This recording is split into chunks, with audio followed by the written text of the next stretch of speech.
Alright, hello, good evening everyone. Thank you.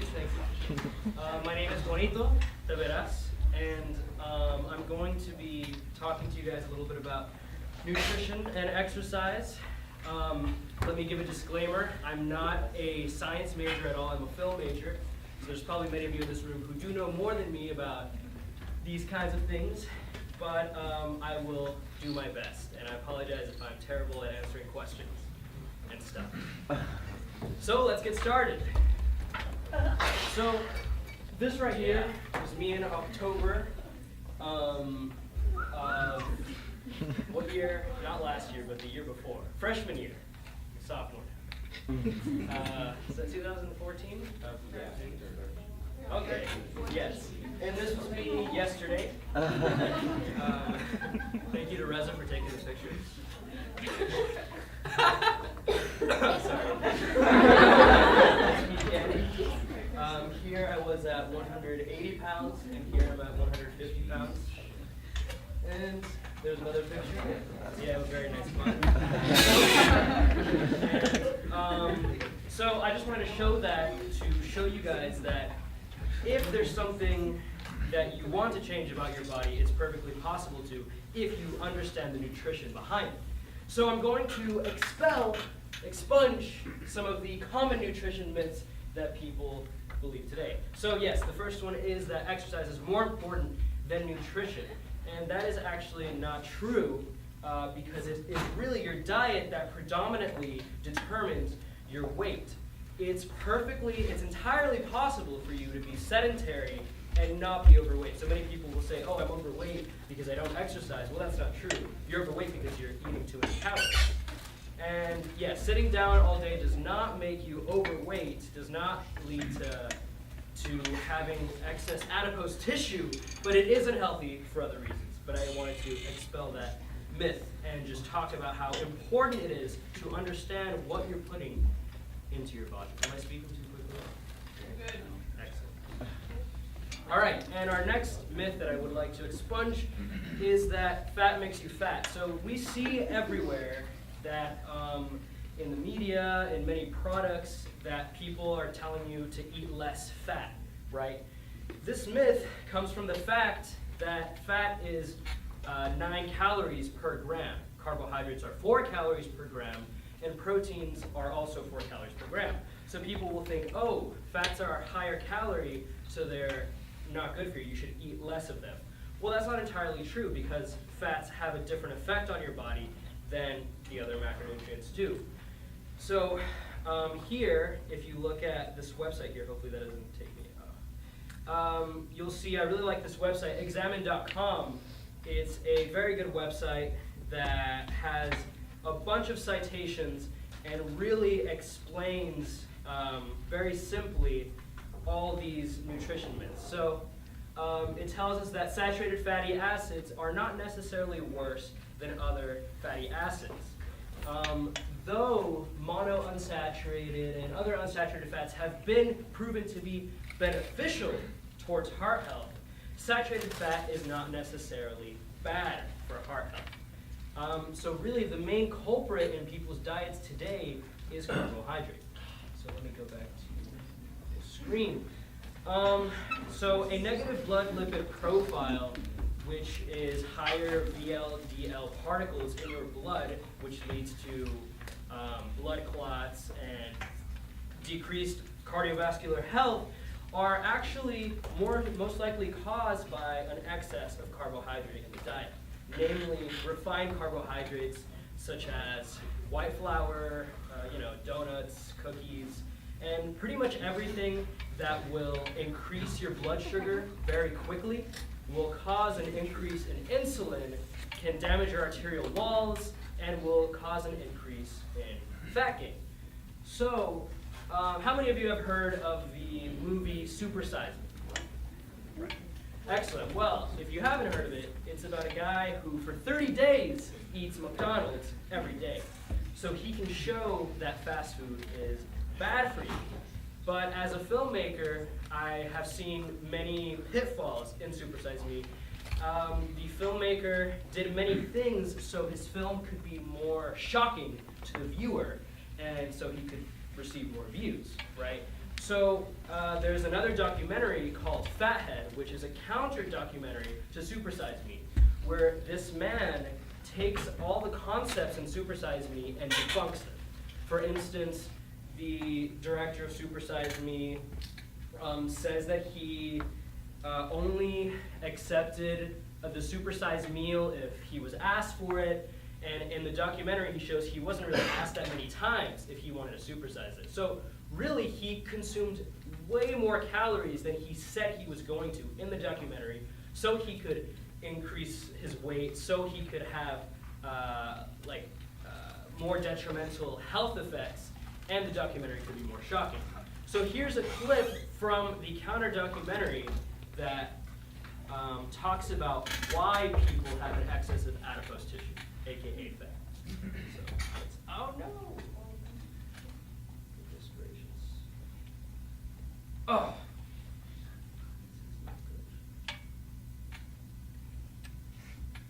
Okay. See, it's supposed to work. There we go.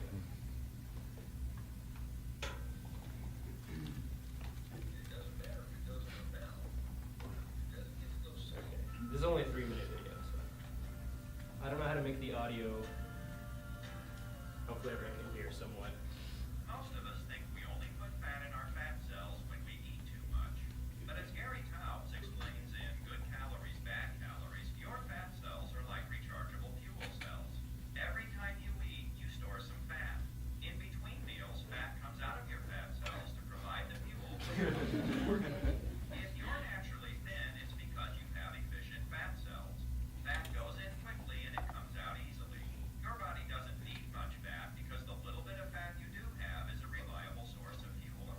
If you're predisposed to be fat, it's because you have greedy fat cells. When you eat, you tend to store calories as fat instead of burning them. And when your other tissues need those calories, the fat comes out slowly if it comes out at all. What are they doing? Did one of you guys forget to pay the food bill? Are you going to eat all that? The end user of the food that we eat are our individual cells. It doesn't matter if it goes in our mouth. If it doesn't get to those cells, we starve. We starve at the cellular level. And so you do exactly what your body is telling you to do. Eat something, stay with it. You eat more. In other words, you're not getting fat because you're eating more. You're eating more because you're getting fat. Most of us weren't born with greedy fat cells, but we can certainly make them that way. When you eat too many carbohydrates, you raise your blood sugar. Since high blood sugar is toxic, your body releases insulin to bring it down. But your body can only burn a little bit of sugar at a time. So what happens to the rest of it? Well, your storage size for carbohydrates is limited. We've got unlimited storage places for fat, so the body ends up just converting the carbohydrate to fat. And after bringing down your blood sugar, insulin does its other job. It tells your body to store fat. When you have a healthy metabolism, it only takes a little bit of insulin to bring your blood sugar down, and then everything goes back to normal. But over time, that can change. The cells can become resistant to the effects of insulin. In essence, when that happens, insulin's talking, but the cells just start listening. And so they don't get the message from insulin, so they don't do what they're supposed to do. Hello? Stop hitting me. I'm not hitting you. Stop hitting me. I'm not hitting you. And so your body does what it has to do. It starts producing more insulin. You finally reach the point where your insulin's high just to keep your sugar low, even if you're not eating any sugar. And then when that happens, then it starts to drive stuff into the fat cell, and you reach this point where all of a sudden, bam, you get fat. Alright. So basically, a lot of people.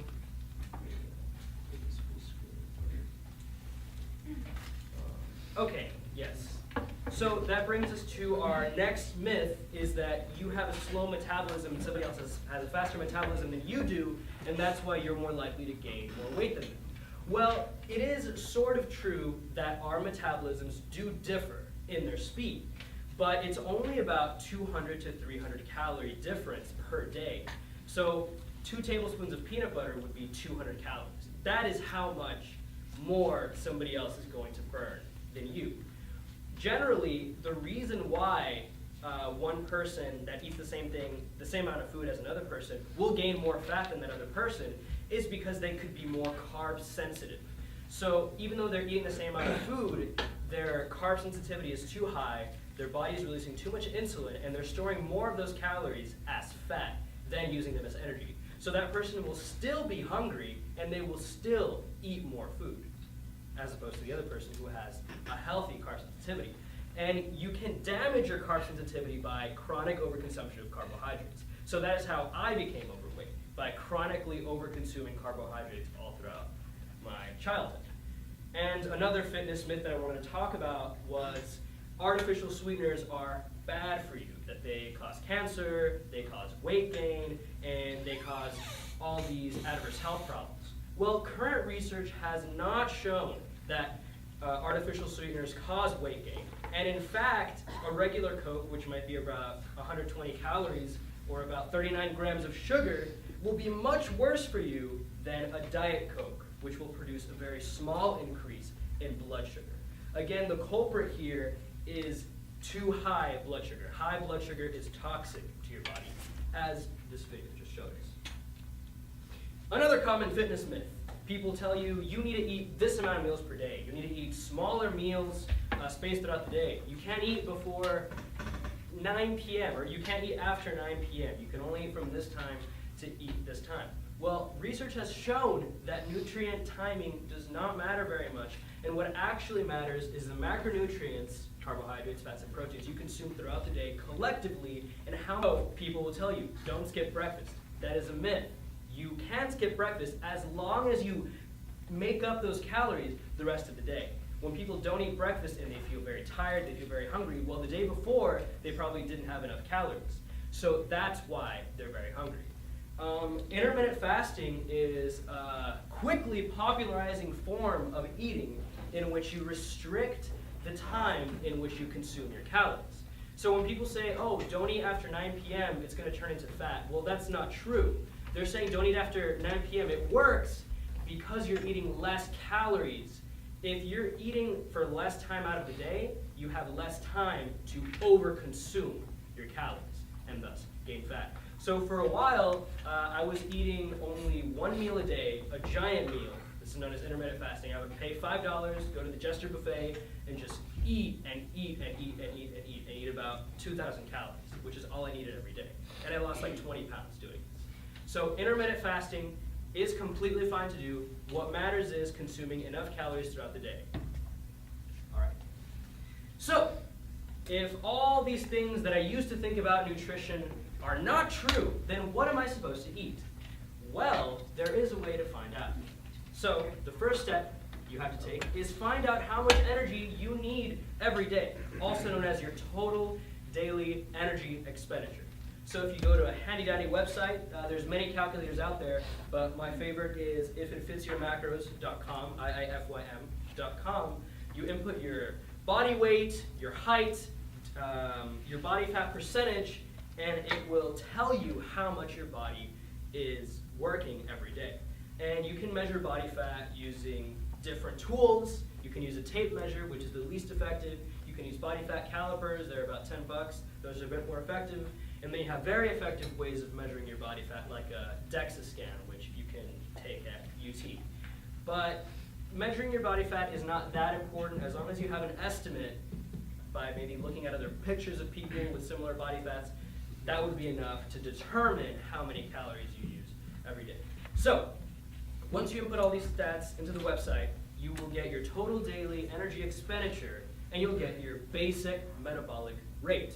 And your basic metabolic rate is how much energy you expend without doing anything at all. So a lot of people are very surprised at how high their basic metabolic rate is. My basic metabolic rate is about 1,700 calories, I believe. So if literally I was just laying here all day, like in a coma, I would expend 1,700 calories worth of energy. And your total daily energy expenditure, for me, it would be like 2,600 calories. So it's going to differ for every person. So use these calculators and they'll tell you. Number 2, determine your fitness goals. So I'm going to start off with trying to lose body fat. So I've helped many people lose body fat by giving them all these guidelines, linking them to all this information, and it's proven very effective for me as well. So to lose body fat, after you know your total daily energy expenditure, you're going to eat about 15% under your total daily energy expenditure. What happens when you eat less calories than your body needs to function every day? Well, it's going to pull those calories from your energy reserves, aka your fat, right? And so 1 pound of fat is about 3,500 calories worth of energy. So about a 15% deficit in your TDEE will equal about 500 calories per day. So 500 times 7, that's 3,500 calories. That's about 1 pound of fat loss per week. That's what's normal. If you eat less than that, a lot of people want to starve themselves. Well, though I've read that the starvation mode is a myth, that you will be able to lose that fat, there have been very, very obese individuals who have not eaten for literally months and just drank water, and they were able to lose all their fat, and their body was able to run off of their fat reserves. But this is not good for you because you can be pulling calories from your muscle tissue, you can be pulling calories from your organs, and it's just not good to cut weight very aggressively. If you want to lose weight, you just need to have a slight deficit, and through consistency, you can chip away at the excess fat storage that you have. Also, though research has shown that overall a caloric deficit will induce weight loss, a low carbohydrate diet will be optimal for your progress. So there was a professor, was it University of Michigan, he showed that calories are the sole predictor of your weight by eating Twinkies every day. He was like, I'm gonna eat Twinkies every day for like 2 months and just eat at a calorie deficit, and I'm gonna show that I can still lose weight. And he lost about 20 pounds. So it's perfectly possible to do so, but for optimal body composition, for more muscle tissue and less fat tissue, you want to use a low carb diet. And how many carbohydrates you want to eat per day? Well, the general consensus is aim for less than 100 grams of net carbohydrates. And net carbohydrates are carbohydrates minus fiber. Your body can't process fiber, but your nutrition labels will include fiber in your carbohydrates. So you gotta subtract it, and that's how you determine how many carbohydrates you're eating per day. And you have other options like the ketogenic diet. That's where you eat less than 30 grams of carbohydrates per day, and your body runs exclusively on fat. And that's entirely possible. Many people have noted fantastic results on a ketogenic diet. And the cool thing about a ketogenic diet is that you don't really need to count your calories if you're doing it, because you're naturally consuming so much less energy by cutting out your carbohydrates, but you're still feeling very satiated. Also, fats and proteins keep you fuller for much longer than carbohydrates. So eating, let's say, cereal for breakfast will spike up your blood sugar very quickly, and then it will come crashing down and you'll be hungry again. But if you have a high protein and high fat meal, such as eggs and bacon, you will have sustained energy for a much longer period of time, therefore you will eat less. I'd also like to talk a little bit about cyclical ketogenic diets. There's many other diets that people implement. Though ketogenic diets are very effective, eating less than 30 grams of carbohydrates per day, many people report less exercise performance. So for all of you who are athletes, well, a cyclical ketogenic diet might be better for you. And basically, that's a carb cycling diet that I've done for quite a while as well. And what you do is eat very low carbohydrate except 1 day a week. So like every Friday, you just eat out and you don't care about what you eat, and you can take a break. And doing that allows you to refill your glycogen tanks, which is your liver and your muscles. They store carbohydrate, and you can use that energy throughout the week until you have another carb. So yeah, having a cheat day is actually very effective in allowing you to lose fat. Another reason why having a cheat day is very effective as Lyle McDonald talked about in his book, Flexible Dieting, he wrote a lot of popular books like The Ketogenic Diet, Ultimate Diet 2.0. He's a very renowned nutritional expert, and he talks about the benefits of, having one day a week where you really don't care what you eat, right? And that day you can eat carbohydrates, you can eat all you want. It allows for a psychological break from dieting, but not only that, it actually allows a physiological advantage. When you eat a calorie deficit for a long period of time, your fat loss can stall, and you're going to have less fat loss over time. Why is this? Well, there's a hormone in your body known as leptin, right? And leptin regulates how easily your body will let go of fat storage. So after being at a calorie deficit for an extended period of time, your leptin levels will go down significantly, and you'll have a harder time losing fat. But by having a cheat day and having a day of surplus calories, you will increase your leptin production for another week, and you'll be able to lose fat throughout the week. So that's kind of what a diet in which you would lose body fat would look like. 6 days a week, you'd have less than 100 grams of carbs per day, you'd be at a calorie deficit, and then one day a week, don't worry, just eat whatever you want, go out to eat, and then the rest of the week, eat at a deficit. And you will have very good fat loss. And then for other individuals who wish to gain muscle mass instead of losing fat, well, you would actually very similarly. For those that want to gain muscle mass, I recommend about 1 gram of protein per pound of lean body mass. So if I'm 150 pounds, that's about 150 grams of protein per day. For someone that does not really exercise very much, about 0.8 grams per pound of body mass is enough protein. If you want to bulk, if you want to gain muscle mass, it's good to eat about 200 to 300 calories over your total daily energy expenditure. And a lot of people will say, hey, I thought I was supposed to eat 500 calories per day so I could bulk. And all these people, you see them eating lots and lots of food, they're getting really, really fat, right? Well, you actually don't need to do that, because 1 pound of muscle equals 600 calories. And you should be able to gain about 1 pound of muscle per month. That's about 12 pounds per year. You really can't physiologically gain that much muscle, unless you take steroids or something, which I don't recommend. So still, 12 pounds of muscle per year is a very huge amount of muscle. Muscle is metabolically active, so it's really great to have more muscle mass. The more muscle you have, the more calories you expend every day, the more you can eat without gaining excess adipose tissue. So if you do decide to eat carbohydrates, especially on a diet in which you are bulking, keep them low glycemic. So what does glycemic mean? Well, glycemic is basically a measure of how much a certain carbohydrate will spike your blood sugar. So a high glycemic carbohydrate would be, again, like refined white rice, sugars, sweets, flour, starches, grains. All these very refined sugars are high glycemic, so they will spike your blood sugar up very quickly, and then your energy will come crashing down later. Low glycemic carbs are what are known as like whole grains, anything that has more fiber in it. And why are carbohydrates that have more fiber more effective to retain a low amount of fat on your body? Well, if your carbohydrates have fiber in them, they are absorbed much more slowly into your body. What's very important is you don't want your blood sugar to be spiked up too quickly, in any case. That is what will cause heart disease, that is what will cause obesity, that's what's going to cause a bunch of calories, bad calories by Gary Taubes. He talks about that's why there's an obesity epidemic going on right now.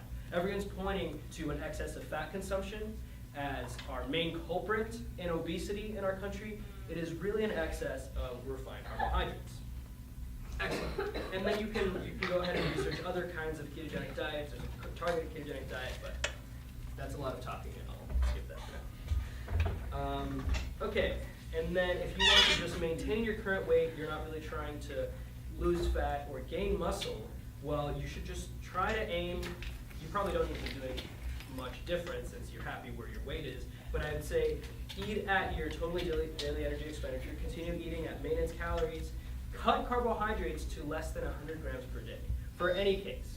And eat at least 0.8 grams of protein per pound of body mass. And if you want to be fatter, continue eating more carbohydrates. Not in a bad way, like if you really want to gain fat. And then nutrition is a very self-experimental kind of thing, so I would say watch what you're eating and watch the effects that it produces on your body, and you'll learn what works best for you. Finally, a lot of people might be vegetarian or vegan or have other concerns as to why they're not going to consume enough protein, because 0.8 grams per pound of body mass is actually quite a bit, and that's extremely difficult if you're vegetarian. But if you consume protein supplements such as whey protein, rice protein, soy protein, these are extracts from these foods that are very isolated proteins that you can consume. You just mix them with water, and you will have much more protein intake throughout the day. And next, drink enough water.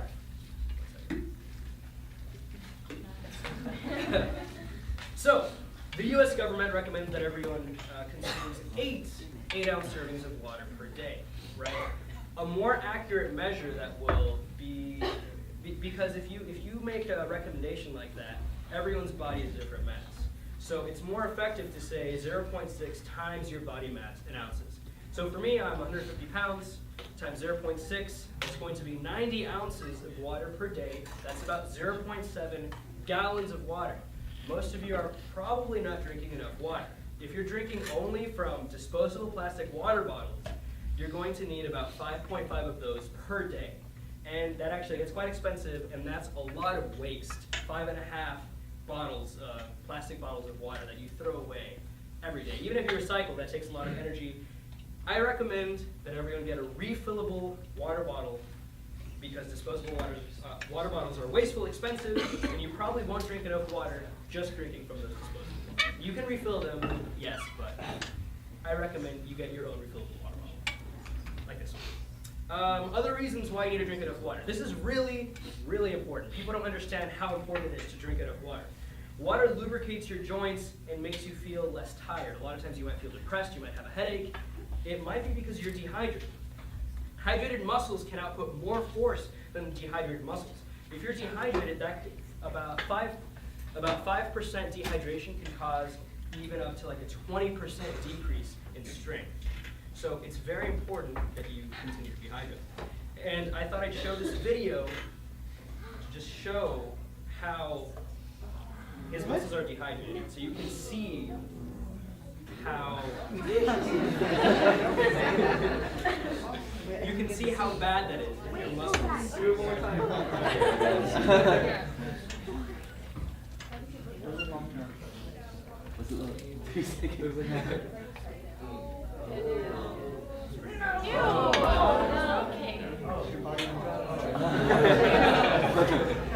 So be hydrated or you will look like that.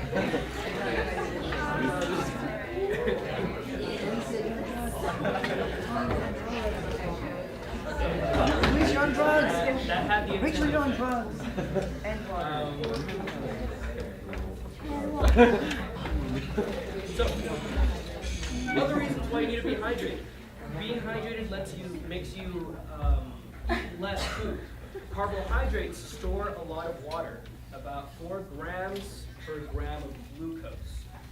So being dehydrated a lot of times will make you crave a lot of carbohydrates. So if you really want like sweets and French fries, and especially things that have a lot of salt and carbohydrates, it could very likely be because you are dehydrated and your body is telling you that you need to eat these foods that will store water. So a lot of times you drink water and these cravings will completely go away. Also, evolutionarily, if there has been a lack of water in the environments of humans, a lot of times there's a lack of food. So a lack of water will tell your body there could be famine in the environment, retain more fat, because there could be too little food, right? If your urine is clear, you're in the clear, is what I like to say. So your urine should be pretty clear if you're drinking enough water. Like, have a little bit of yellow, but if you're peeing and it's dark, you're dehydrated. So yeah, drink enough water, super important. If you get anything from this seminar, drink a lot more water. Become healthier and improve your diet. Also, drinking more water makes you go to the bathroom more. More urine production also burns more calories and makes you get up more. There's a million reasons why you should be drinking more water. Another point that I'd like to make is avoid drinking alcohol if you can. I understand that might be difficult because we are in college, but this is why. Your body uses fuel sources in this order. First, it will burn alcohol since it is a toxin. It's going to prioritize burning alcohol first, then carbohydrates, then fat, and then protein. So as soon as you're drinking alcohol, your fat loss will stop, and your body is prioritizing burning alcohol for energy. Alcohol will slow your metabolism, it will increase fat gain, and will hinder muscle recovery. And if you do drink, try to drink liquor with diet drinks, 0-calorie drinks. Just try to drink less beer and less sugar. And if you do choose to drink, have it on your cheat day. Just don't try not to do it more than once a week is what I recommend. Also, I'd like to talk a little bit about supplements. Most supplements are total BS. Like a lot of fat burners that you'll see, the supplement industry makes millions of dollars off of people being fooled into thinking that these supplements are going to work. What I do recommend would be take a good multivitamin, like an adult multivitamin. So if you're taking like children's gummies, those are okay, but you're better off eating one of those like really gross tasting adult multivitamins that have a lot more vitamins.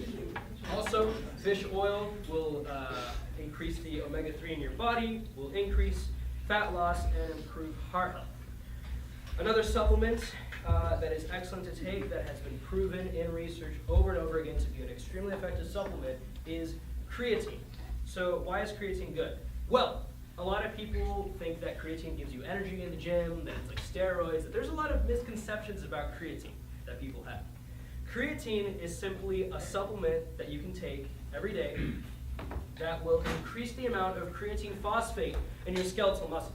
So when you're lifting weights or doing any kind of exercise, that final push that you're making, those final reps that you're pulling in the gym, are digging into your creatine phosphate stores in your skeletal muscle. So all that creatine does is that it allows you to complete a couple more reps, to run a little bit faster. It just helps you to have a bit more creatine phosphate for energy in your skeletal muscles. It also has a side effect of more water retention, and it also has been proven to help retain muscle when you're not even exercising. So it's been shown over and over again, creatine is very good for increased muscle gain or at least retaining your current muscle. Also, a lot of people take fat burners. Don't take fat burners. The most effective way to lose fat is to eat less carbohydrates and limit your calorie consumption. So fat burners, many times they have amphetamines or have other chemicals that will increase your metabolism, or they're going to decrease your appetite. Well, if you have a better diet, you're not going to need fat burners. They're a waste of money, and they're not good for your health.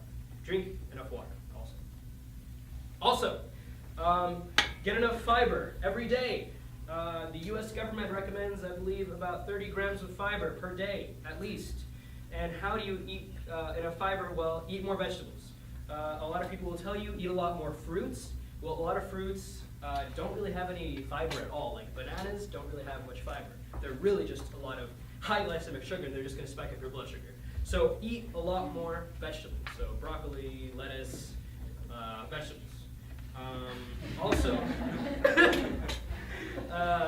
other ways that you can increase your fiber consumption is eating low-carb tortillas. Those are really good. They're just like a lot of fiber. Quest bars are really delicious. There's protein bars that have a lot of fiber. Or there's fiber supplements that taste like dirt. I've tried them. They really do taste like dirt. So, seventh step. I think that's the final. Oh. Okay. So having all this information, you should keep track of what you're eating using technology, because it makes it really easy to do so. So I use an application, and a lot of people do. It's very popular, called MyFitnessPal. You can use it on your smartphone, you can use it on your computer, and it's really awesome. Like you open up your application, and it has a barcode scanner. So you just scan your food, and it will add all the nutrition information to your profile. So you have to do very little work to keep track of all your macronutrients. Also, use a food scale and measuring spoons and cups to measure your food. I measure pretty much everything I eat. A lot of people think it's really weird, but I'm constantly measuring my food and putting my statistics in MyFitnessPal. You don't have to do this every single day, but just measuring your food and really knowing what you're eating and the macronutrients of what you're eating, how many calories you're eating, just for 1 week is going to tell you a lot about your diet, and it's going to help you improve what you're eating. So you can just track what you're eating for 1 week, and after that, you'll at least have that knowledge of exactly what nutritional content your food has. Also, I'd like to tell everyone, you need to love yourself. A lot of studies have shown that body dysmorphia is on the rise. And a lot of people believe that they're going to be more attractive, people like them more, they'll have more friends if they have a new body. Well, not necessarily. A new body is not going to make people love you more. I'm sorry, guys. So just remember that. It's good to change your body and improve your body if you want to do it for yourself. Push yourself to be a better person every day than you were the day before eating healthier. So, I'm just going to give you a quick example of what my diet looks like so you can at least have a little idea. Also, add me on MyFitnessPal. My username is ThatFatDude, DOOD. So please add me.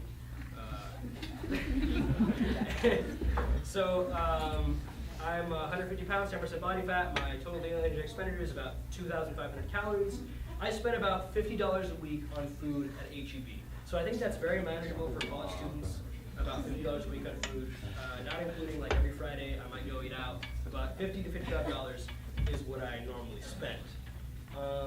And again, just through tracking your food, you're going to be able to learn what the nutritional content is of everything. So 2 tablespoons of peanut butter is 200 calories, but it's very satiating. So you might say that's a lot of calories, but yes, it will keep you full for a long time.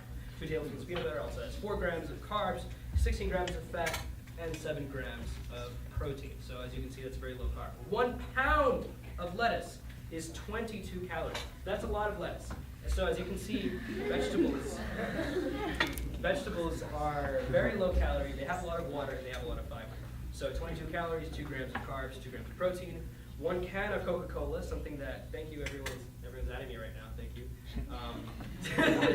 1 can of Coca-Cola is 140 calories, 39 grams of sugar. That's more than you should consume in an entire day. An entire day's worth of sugar in 1 can of basically sugar dissolved in water, and you add bubbles to it. So soda is just very, very bad for you. It spikes up your blood sugar very quickly. It should be really limited as much as possible. Another example, 1 can of tuna is 175 calories, 8 grams of fat, 28 grams of protein. So that's quite a bit. 1 can of tuna is about 72 cents right now at HEB.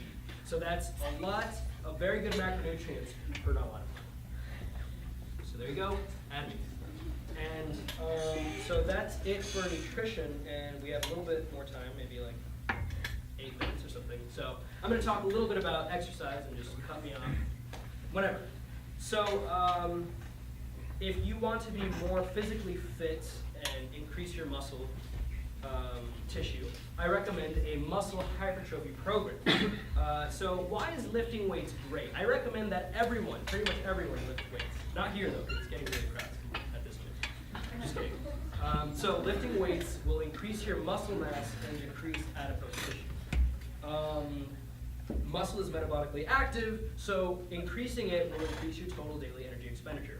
So each pound of muscle that you add to your frame is metabolically active. It's using a lot of calories per day. So yes, the more muscle that you have, the more calories you need to run your body every day, and the more you can eat without it going into fat storage. Weightlifting also strengthens bones and joints, and it's one of the safest sports that you can do. A lot safer than, let's say, rugby. Some available programs, weightlifting programs, are strong lifts, starting strength, P90X, I'm sure many people have heard of them, and CrossFit. In my opinion, targeted hypertrophy training is the best weightlifting program you can do. And I've been doing it for about 4 years now and have had really huge increases in muscle gain. Pretty much everyone I've recommended the program to has had great increases in muscle gain. On THT, you're going to work out about an average of 45 minutes 5 times a week. I do absolutely no cardio, no running. So I just do about 45 minutes, 50 minutes, 5 times a week. On the 5-day-a-week cycle, you can also choose a 3-day-a-week cycle where you work out about an hour and a half Monday and Wednesday, and an hour on Friday. So only 3 times a week. So that's pretty awesome. That's not a lot of exercising, not a lot of time spent exercising for very huge muscle gains. Also, maybe weightlifting is not for everyone. I understand it takes a lot of time. So also, I recommend to just sit less. Moving more will utilize your muscles more and increase blood flow throughout your body.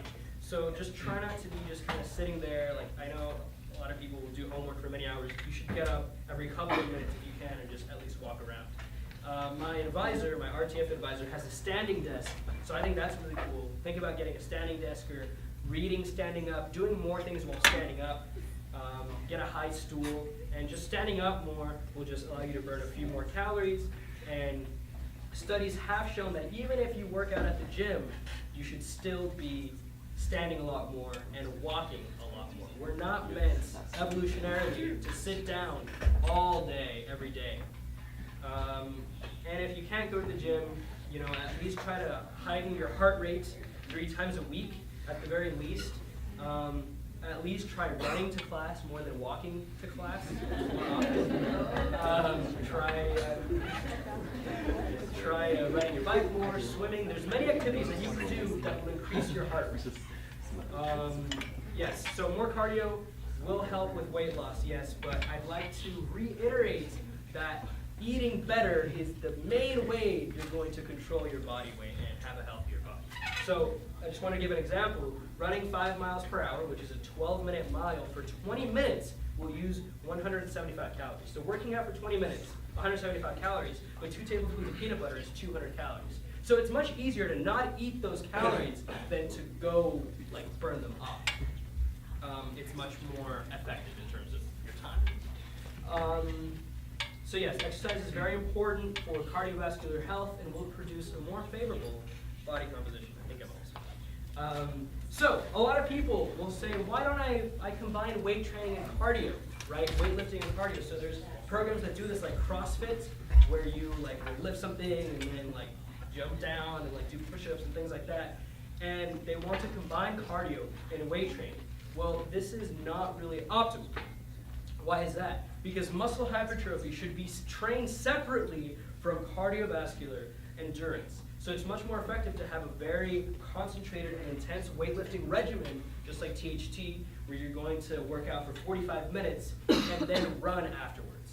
And what kind of running is optimal for a favorable body composition? Well, a lot of people will think you should be running for 30 minutes on a treadmill at the same speed. Well, that's actually not optimal. Studies have shown that a different kind of cardio, known as high-intensity interval training, is much more effective for a favorable body fat composition.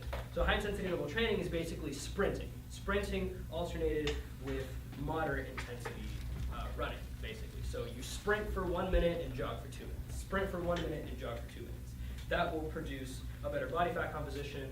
That's going to elevate your metabolism for up to 24 hours after your workout. And you have to work out a lot less if you do high-intensity interval training. It will burn more calories. So one of these training sessions will take about 15 minutes. So they're very short, actually, and very intense. And that will be better for you. Finally, I'd like to talk very quickly about sleep. We all know that we should be getting enough sleep. And I know that's very difficult when we don't have a lot of time, but why should you get enough sleep is because chronic sleep deprivation has been shown to decrease the brain's gray matter. So if you're tired all the time, you don't sleep enough, your brain is literally becoming smaller. So don't do that. That's very bad for you. It's also very important so your body can recover and your brain can recover after a long day of exertion. So if you sleep once per day, aim for 7 to 8 hours. If you nap throughout the day, at least one nap, you can sleep a bit less at night. And again, enough sleep is important for body recovery. And yeah, final notes. Improving your health is one of the most rewarding things you can do. The person you are going to spend the most time with your entire life is yourself. So it's better to improve your body as much as you can. Most things in life are temporary, but these will be there until you die. So eat healthier, exercise. And are there any questions? No? No questions? Did I cover everything?